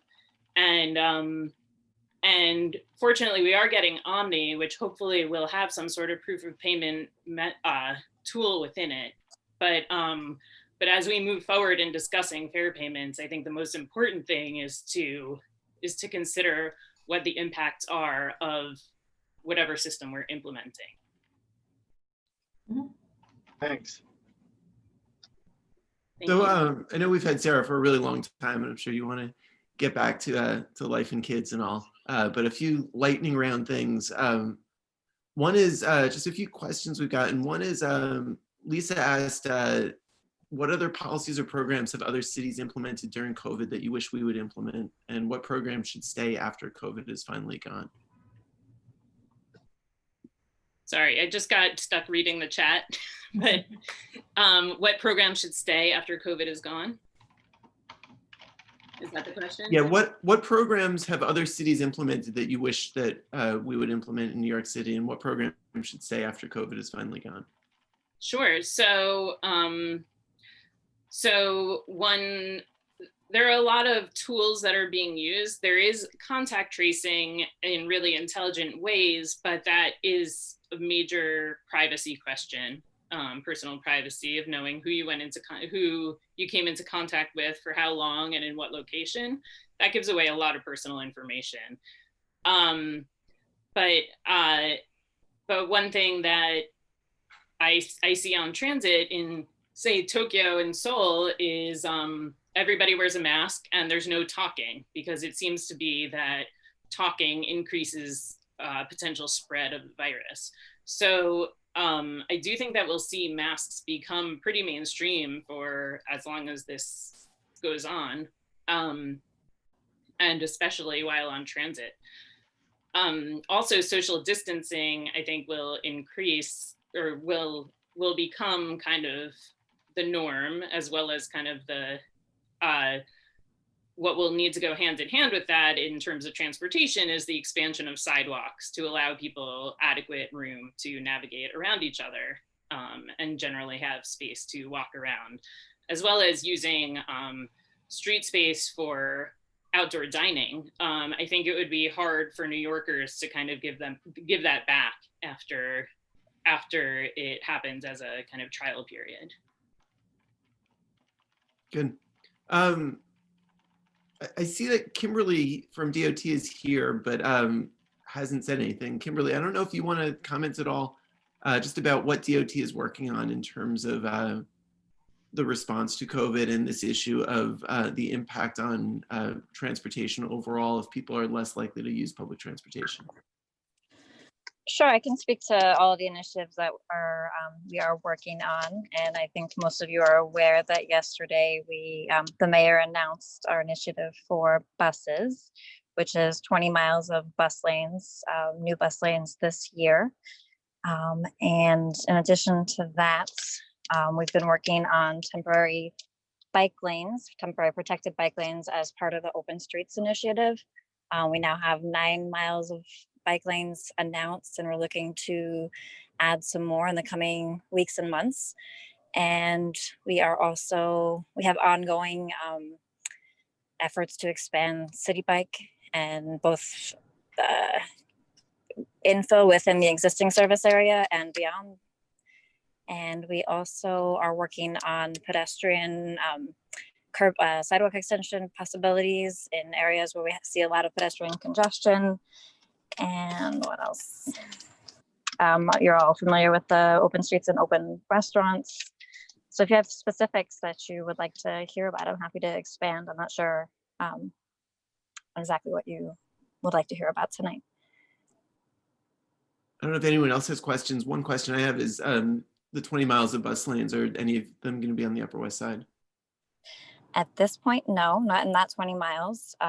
For Manhattan, we have made the 14th Street busway permanent, and we're extending the lanes, but not the transit and truck priority, to the east over to Avenue C. And then we are also looking to install busways on 5th Avenue between 57th Street and 34th Street, and on 181st Street between Broadway and Amsterdam. Those are the locations that have been identified in Manhattan. And Lisa asks, are any of the bike lanes on the Upper West Side? The temporary bike lanes? None that have been announced thus far. You guys are fortunate to have a number of protected bike lanes on the north-south corridors, and we are still looking to install the protected bike lane on Central Park West this year. It's just pending resources and availability. Obviously, our crews have not been out there doing those kinds of projects yet, but we are moving in that direction. And another question in the Q&A from Anthony is for Kimberly, what are the major impediments to a more aggressive approach to open streets, more bus lanes, bike lanes, et cetera? Is it the mayor's office, community boards, or something else? I think at this point, our challenge with open streets, so we have put in 45 miles of open streets already in a very short period of time. And each of those that comes through, we've been accepting requests from people around the city, and we're looking at those and vetting them internally. And then also with our sister agencies, particularly FDNY and PD, to identify where they can be installed. Some of the challenges are really the maintenance. So we've been hearing lots of, we've got so much positive feedback, but at the same time, we are still hearing reports of barriers being shifted out of place and that sort of thing. So it takes some level of management to be able to keep those barriers in place. But I think, I mean, honestly, given the amount of time or the amount of miles we've been able to put in this short period of time, I feel like we are moving quite quickly. And we are looking to do more rounds. It's an ongoing process. And now we're looking, of course, with the mayor's announcement last week about open restaurants, we're also looking to see how those fit together. Have there been any surveys or any feedback on the open streets and how that's going? We have been getting a lot of feedback, but I don't think we have at this point any kind of sort of objective or statistical feedback. It's really just what we've been hearing from elected officials and bids and residents. Generally, the feedback has been really positive. Great. I see a quick comment that Lisa wrote, we need crosstown corridors. And Ken, you still have your hand up. Did you have another question? Or I know we have a lot more on the agenda and we've kept our panelists for a long time. Yeah, I did have one other question for Andrew. Why not, if we're trying to encourage people to ride the subways and they're afraid, why not require wearing of a mask? That doesn't necessarily mean you enforce it, but you have a sign saying like you do in stores, to enter this subway system, you must have a mask. That is there, Ken. There are signage. Oh, it is? Yes, it is. All right. Saying you must, and the governor had announced that as well. So it is happening. To Sarah's point, if talking is an issue as well, I think we should have signs. Yes. Shut up. Quiet subway rides. Yes. Right. Quiet cars. The quiet car. Right. I was just going to add to one of Sarah's, comment where what would be eliminated. And I was thinking, the standard handshake when we meet people. We're so, anxious to give them a handshake. Now everybody's just so conscious now. They're not doing that handshake anymore. Yep. It's an elbow knock now. Fist bumps. Great. This has been a fabulous conversation. I know we have a lot more, so I'm going to turn things over back to the co-chairs of the committee. And thank you. I actually am going to need to jump off. So if there's any other DOT questions that you want to ask before I do that, that would be great. I think we're good, and we're still in Colleen's capable hands. Yeah, of course. Always. And for Kimberly and Sarah, we would normally send a chauffeured city bike to drive you home, but we assume you're home already. Well, thank you for having me. And you can reach out. Yeah, thank you so much for joining us. Great seeing you. Something comes up beyond. Hopefully we'll see you in real life at some point. In person at some point. Thank you. Take care. Bye. Bye. Thank you. All right, so thank you, Rich, for moderating that and putting a lot of it together. And again, for others, Elizabeth, Ken, for helping to reach out to speakers, and Andrew, especially for your insights and updates. Again, the wording of that agenda item was a beginning of a discussion. So we expect a lot of these things we'll keep talking about and revisiting. So we will keep moving with our agenda. We have the next two agenda items are actually resolutions to get through, and we wanted, even though we were having this long discussion tonight, we wanted to make sure that we did them tonight so that they can be voted on at July full board and not wait until September full board. So it was important to include them. And so the second agenda item is facilitating the environmental impact statement process for congestion pricing. I'm going to pass it back to Andrew in just a second. But do want to just note that this agenda item was not really intended as a discussion or debate about the nuance of congestion pricing itself, and more about a federal level blockage to the environmental impact statement process. So Andrew will guide us into that more, and we'll pass it to Andrew. And Andrew, feel free to let Mark know when you want him to pull up the resolution on the screen. Sure. So congestion pricing is the law of New York State. We should have heard a long time ago from the federal, particularly the US Secretary of Transportation, Elaine Chao, about what type of environmental impact statement they want the MTA to submit to them so that we can get the whole process going. There's a lot that has to be done to even get it in place. It was supposed to have been in place by January of 2021. That is not going to happen, needless to say. You have to put in all the readers, there's so much that needs to be done. You have to put the transit mobility review panel together. You have to arrive at rates. You have to arrive at exemptions. There's already some exemptions in place that don't make sense. But in any event, this resolution asks our congressional delegation to get in touch with the Secretary of Transportation and basically to get the process moving so that we can get the entire thing, because this funds, congestion pricing funds, the over $50 billion MTA capital program, which has many, many important improvements in it. Accessibility, new rail cars, a new signal system so we can run more frequent trains. It just goes on and on. Lots more accessible stations. New rail cars for Metro North and Long Island Railroad. And now, of course, if these new technology items prove worthy, we're going to have the installation of all these new life-saving methods of ultraviolet light and antimicrobials and real-time air filtering and a host of other things. So we need, and I don't want to get crude, but we need somebody in DC to get off their you-know-what so we can get this process started. It's the law of New York State, and there's really no right to hold it up. You're depriving millions of riders now and future riders of their future if you don't get this passed. So you might want to put the resolution up now so people can see the wording. Mark, if you can do that, that would be great. I'll note for committee members that the language in this is the same as what Andrew circulated via email a couple weeks back. So there's been no changes to the text since he circulated it via email. Of course, it's new for community members who are tuning in. Could you zoom in a little bit, Mark?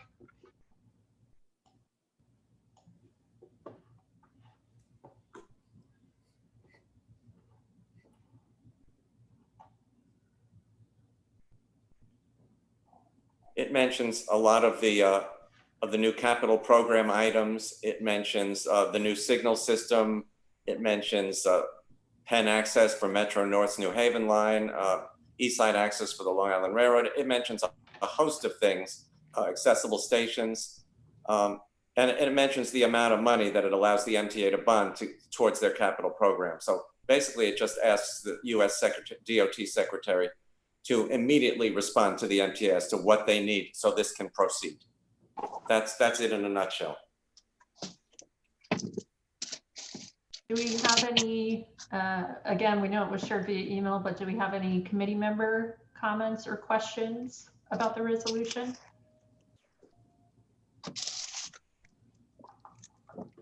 Not seeing hands. Do we have any non-committee member, but community board member questions, comments, concerns? I move to call the question. You might want to ask for a public comment. Just quickly, let's give community members an opportunity since they're seeing this for the first time to note if they have any questions about the resolution.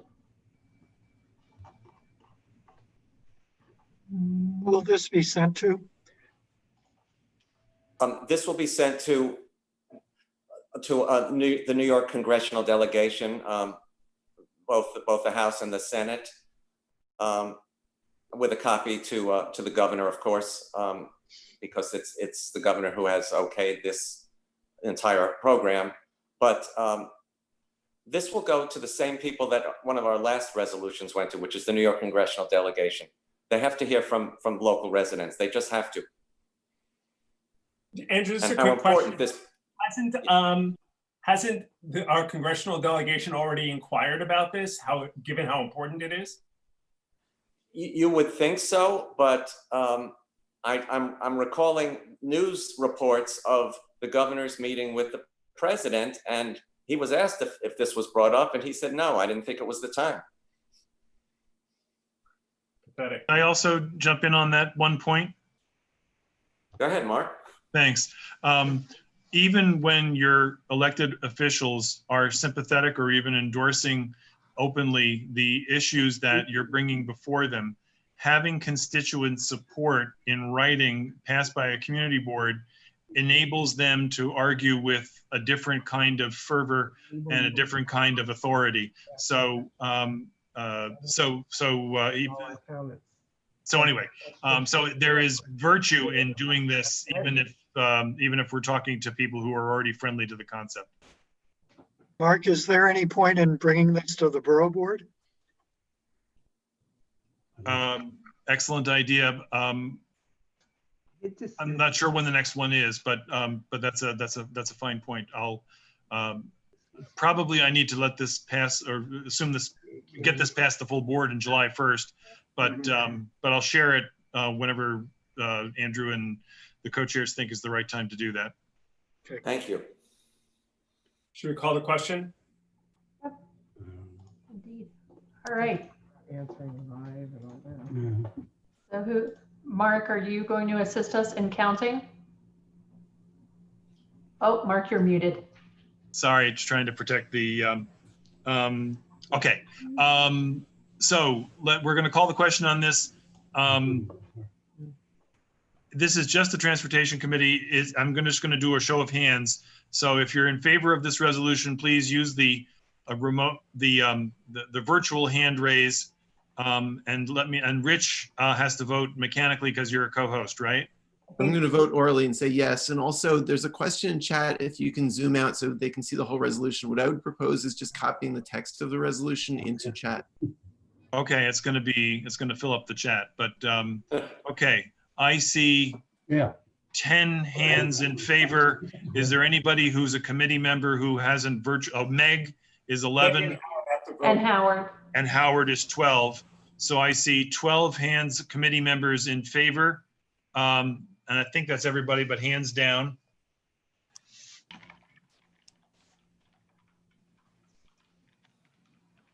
Where is lower hands? Okay, so all hands are raised. So I've got 12 in favor. Is there anybody from the committee who is opposed? Seeing none. Is there anybody in the committee who's abstaining? Seeing none. And no one is ineligible for cause, right? Therefore, it passes 12 to 0 to 0 to 0. Non-committee board members, please, those in favor, please raise your hand now. I have to do mine physically. I see Cindy and Christian. And I think that's everybody. Let me just look over here. And so you have, I believe, 3 to 0 to 0 to 0, whoever's taking notes. So it's 12, 0, 0, 0. And 3000, the resolution passes unanimously. Thank you all. Thank you. Thank you, Andrew. And in fact, the next item on our agenda, additional revenue source for MTA and other infrastructure improvements, is also sourced by Andrew. And again, just thinking about time management, this resolution was circulated by Andrew with committee members who gave a lot of pointed feedback that he incorporated, and he did share an updated version with committee members. No edits have been made to it since that last version he shared via email.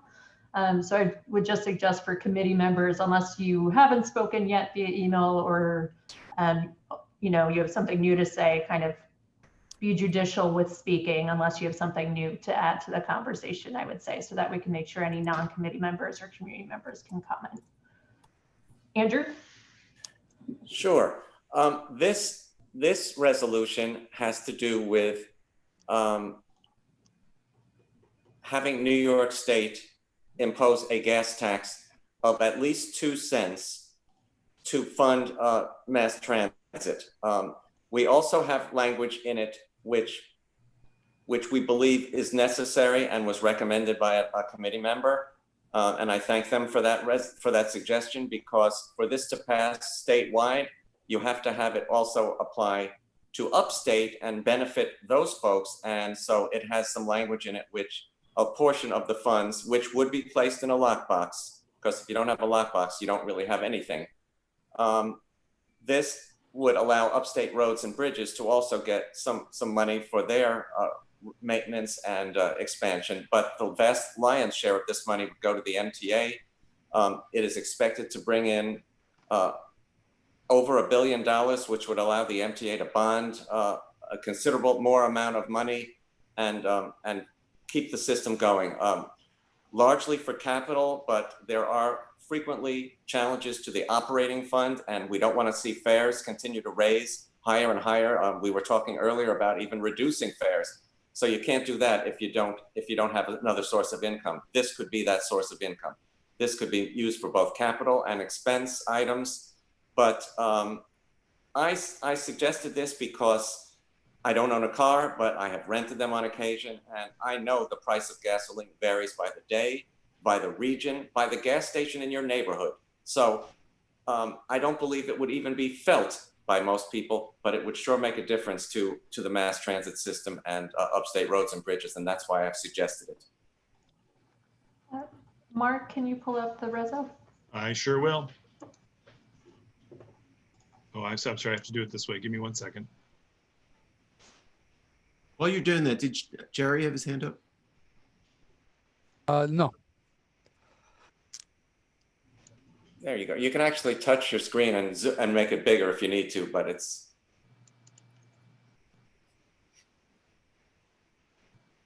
And it mentions again that New York is the victim of a really discriminatory federal transit age system, whereby we have 40% of the ridership of the entire nation, but we only get 16% of the federal transit funds. Something is really out of whack there. Again, this would go to our state representatives, to the state legislature and the governor.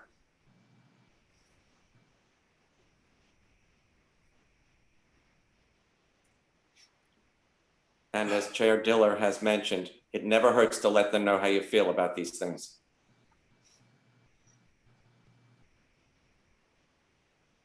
Call the question. I think we should give the public a quick opportunity to comment in case they have questions, since we're seeing it for the first time as well. Any community member comment or question about this resolution?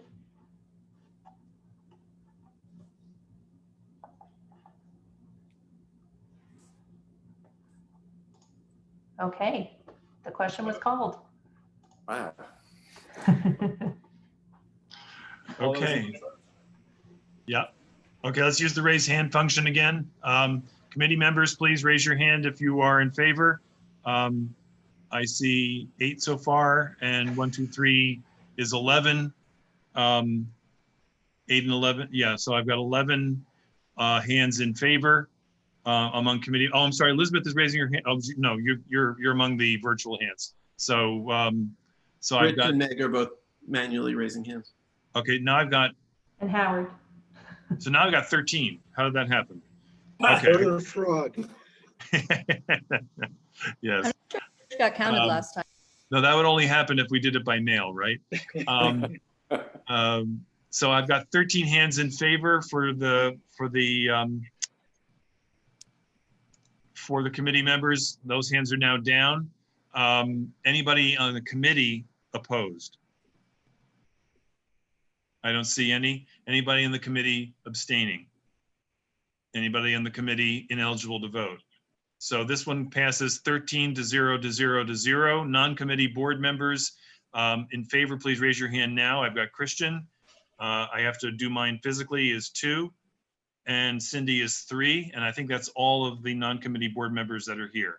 So it passes 13 to 0, 0, 0, and 3 to 0 to 0 to 0. Thank you again, folks. Andrew, do you want to put up your slide for the MTA recovery 13 point, or is it we passed that? Well, that was during my original talk. It just mentioned it's something you might want to send around to folks so they can see everything the MTA is doing to make people feel comfortable about coming back. And yeah, there you go.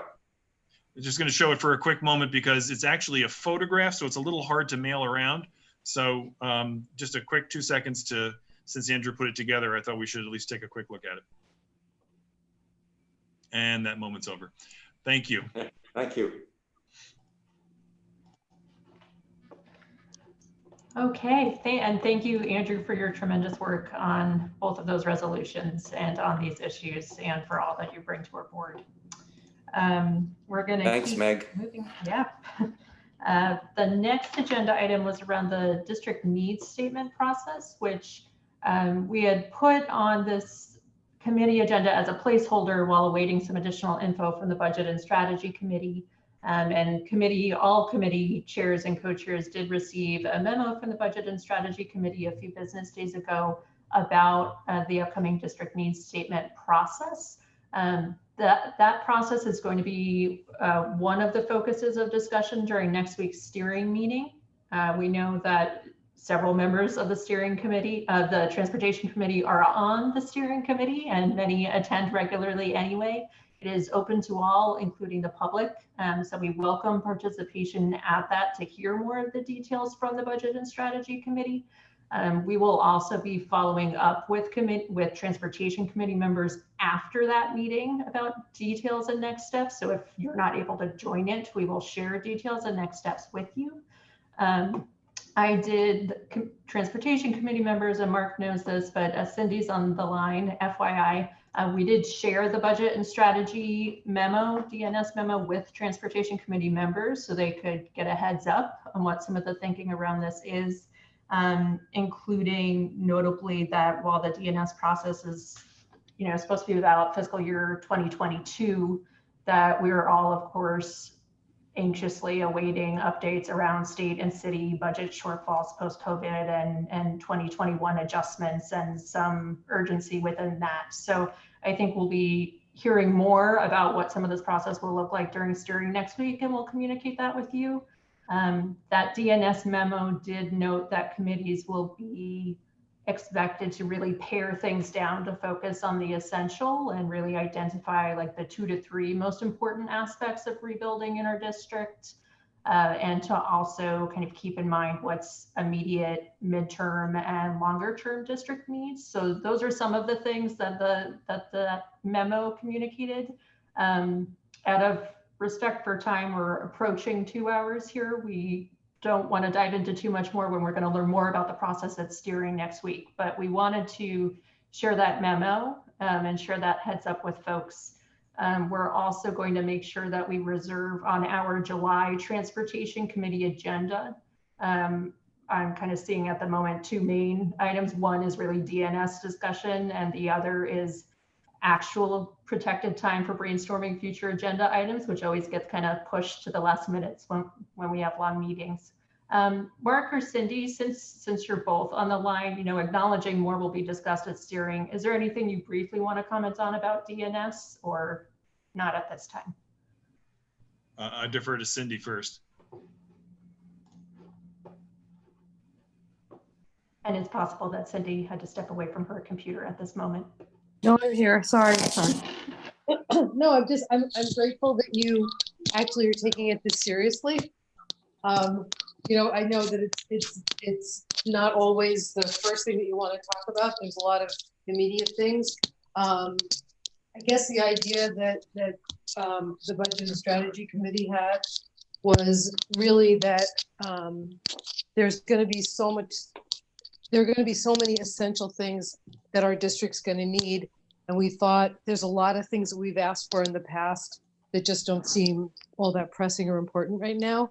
And we want to make sure that we focus on what is important and what is essential. So that was, I guess, the main impetus for sending the memo. I know, and the other thing, we were expecting that today, I guess, would be all of the outside of New York City, the school board votes, but they've extended stuff. So I don't know that the budgetary things for education are coming together as quickly as we thought. And I think, this whole thing is such a fluid process, I think, as far as what's being cut, what's not being cut. Certainly, the whole in light of the protests, the police budget's going to be probably different. So I think that we're in a very fluid process, but given the fact that we don't meet in August, if we could, I guess, hopefully between now and steering, we'll have a little more clarity on some issues, but I think that we just need to pay very close attention to this, to the budget process this month. So obviously, the only comment I need to make at that point is that I'm grateful that Cindy is on the call and is taking this by the taking the helm on this very important effort. It's one of our core functions as a community board, and we're also lucky that new member Bev Donahue has joined the budget team, and so we're looking forward to as good a process as we've ever had on this project. So I thank Cindy and I thank the entire committee. Which I should shout out to Roberta, since the committee's rather small. So kudos to those folks for taking on this task. Thanks. Yeah, and Rich wanted to say something too. Yeah, just a real quick comment. I mean, great that we're doing this. In terms of thinking about the budget for transportation and for every committee, just thinking about the emails that have been flying around over the past few days, I think it's essential that we consider equity in every area, and especially in transportation. Just given the impacts, what does that mean to our most vulnerable constituents in the Upper West Side? Thanks for that. That's great. Great. Okay. And thanks, Cindy, for being on this call and commenting. We look forward to discussing more at steering. And again, for any transportation members who can't join steering, we will update you after about next steps and process. Thank you. Yeah. Otherwise, we did have, we're listing future agenda items on every meeting agenda to see if there are any immediate ideas. As I mentioned a few minutes ago, we are going to protect a longer chunk of time in our July meeting to kind of brainstorm together a bit more and kind of, not just throw out a topic, but spitball together. Okay, what could a speaker on that topic look like? Or what would be sources of data, and like trying to have a real discussion. We don't have that much time to have an in-depth discussion tonight. And again, in July, we want to keep our meeting focused probably on DNS and more brainstorming. But if anyone has an immediate idea, Rich? Yeah, I live on 103rd Street, which is one of the few open streets on the Upper West Side, and it's fabulous. Cars are still allowed. There's a sawhorse at the top of the street, both at West End and Broadway. There's a sign saying local traffic only and a 5-mile-per-hour speed limit. And so there's still plenty of access for cars. There's still plenty of parking. There's full access, but it kind of shifts the dynamic where, for one, cars are limited and there's no one with a speed gun making sure they're going 5 and not 10 or 15 miles per hour. But it's basically just saying this is an open street. You should be careful. And that just feels natural, and it feels like the way it should be. And it shifts where people feel more comfortable on the streets instead of just making the streets completely off limits to anything but cars. And I think we should have a discussion about whether this should be made permanent. And I think especially on side streets, there's just no need to be going 25 miles per hour. It's far too fast for side streets. And going to the extreme, this could be something that every side street in our district had. And I think that a huge number of constituents would appreciate it. So I think it's worthy of a discussion of whether this is something that should be expanded beyond just this current crisis and beyond the handful of streets and what that might look like. So I propose that. I'll add that it's particularly important during the COVID crisis because it's literally impossible to social distance on the sidewalk. There just isn't enough square footage. There isn't enough footage there. So a lot of people have to go into the streets to be safe. And so it's even more important that cars are cognizant of pedestrians and go slower during this time. So yes. Yeah, and it seemed to work. I was walking in the middle of the street, and if cars come, you just walk out of the street, let the car go by. And a lot easier, a lot better when the cars are going 5-10 miles an hour than 25, 30, 35 miles an hour. Yeah, and obviously you can't do that on 79th Street or 96th Street, which is a conduit, but these side streets aren't meant to be conduits. No. And you still need access, but that access doesn't have to be 25 miles per hour. Right. Ken.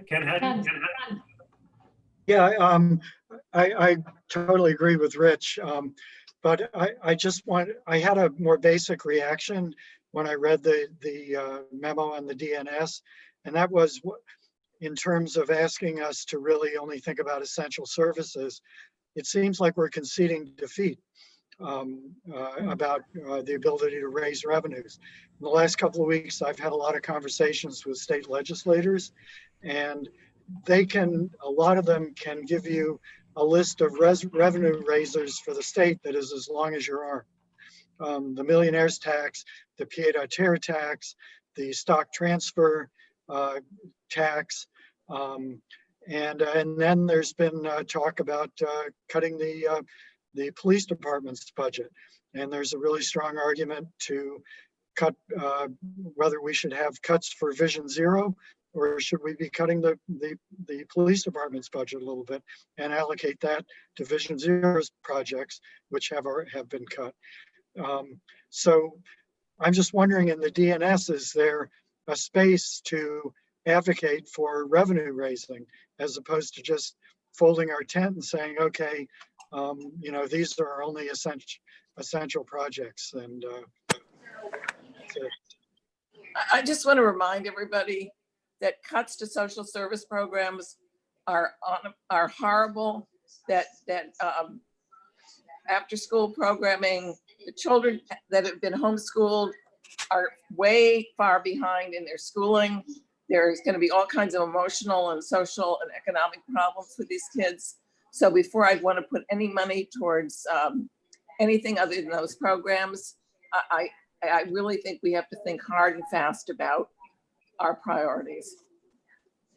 And I know I spoke out of turn, but I'm sorry, I'm just impassioned about this.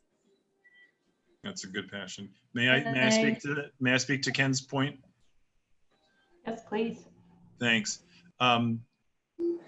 Wherever you are with those things, it is the case that revenue raising measures must be passed by the state legislature. And while there may very well be an appropriate voice for us to take part in that discussion, and I welcome that, anybody who wants to engage on that, our function with respect to the budget is the city budget, and the city can't raise its own income tax. It can't implement any of the taxes that Ken just mentioned.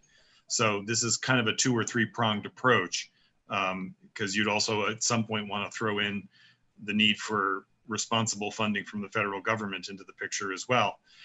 So anyway, I think it's important to recognize the different buckets that we are talking about when we talk about these things, even if they end up being spent in the way that, for example, Roberta just advocated. Can I say something? Yeah. I'll second Roberta. I think that to the extent that we're cutting from the NYPD budget, that's going to support social services and children and affected communities, et cetera. But I will say, there's an amazing Twitter account, if you're not following, called Competent Mayor de Blasio. And it's just tweets about, if we had a good mayor, what he might say. And there was a tweet today or yesterday or something about other ways that we could lessen the impact that NYPD has on all of our communities, but also especially communities of color, of course. And one of the big ways that NYPD interacts with people, or any police department interacts with people, is through traffic stops. So it was a suggestion to move traffic enforcement to DOT. And it's obviously a satirical account, but I thought it might be something worth discussing. Great.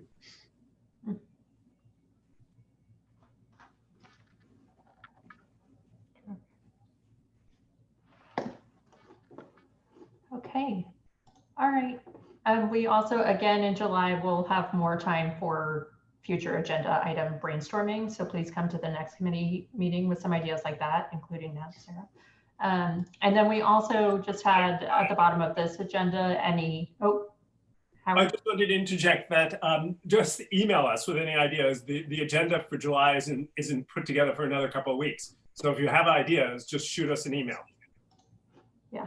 I mean, we know we're going to spend a chunk of time on the DNS and brainstorming, but yeah, if there are other things that are immediate, shoot us an email before then. Yeah. And then at the bottom of our agenda was, follow up on past committee business. I know, Colleen, we've already asked about, I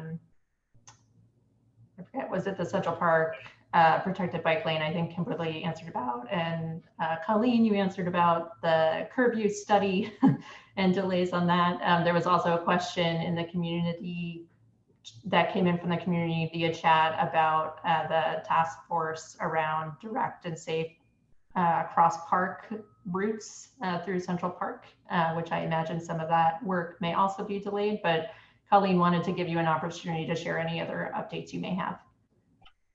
At the moment, I don't have any updates. Nothing really much has changed until we know for sure what's going on. Okay. Do you, I imagine you also don't have this to share, but do you have any updates on like DOT timing and staffing of returning to normal or reopening or any of that? Okay. No, not that I know. The only update I have is that Baro Pinkar, his wife had twins last week, Thursday. So that was great news. But that's it. But other Boys than or that, girls? 2 girls, yes. Yeah. Emma and I think Ellie. Emma and Ellie. Identical or fraternal? I think they might be fraternal. I think they're fraternal, yes. But in terms of going back to the office, I don't know when that will be. And I'm sure if we do go back, it will be we'll be staggered. Yeah. Can I exercise chair's protocol and ask for a rounding hooray for Borough Commissioner Pinkar and his family? Yay. Please give them all our best regards. Okay.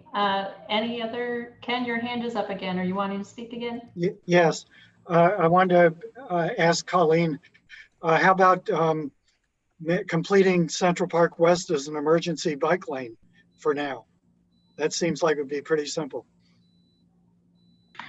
And you know what, there are talks of doing that. I know we had looked at, or we are looking at the signals there, which came up last time. So, you know, again, I don't have much information that I can share with you, but I'm hoping that maybe that would be, or that will be one of the locations that we will focus on to work on as temporary in making it safe. You know, there was a cyclist hit at 102nd about 2 weeks ago. Yes, I heard of that. I actually obtained the crash report for that one. Yeah. Okay. Just to follow up what Ken was saying, that there's an understandable interest in seeing the COVID projects, the emergency COVID projects, and the DOT's other regular projects. And I think this should be viewed in the first bucket, not the second. I think that's essentially what Ken was saying. Or both. Or both, yes. Or both. I would agree It's with approved and it's just paint. Yeah. That's it. Okay, well, we had hoped to have a 2-hour meeting and it's looking like we achieved that. Last month we had 4 hours. So I still think half the time, but I think it was really rich discussion and contributions from folks. Or any other last burning issues or else any motions? Thanks again, Rich. Motion to adjourn.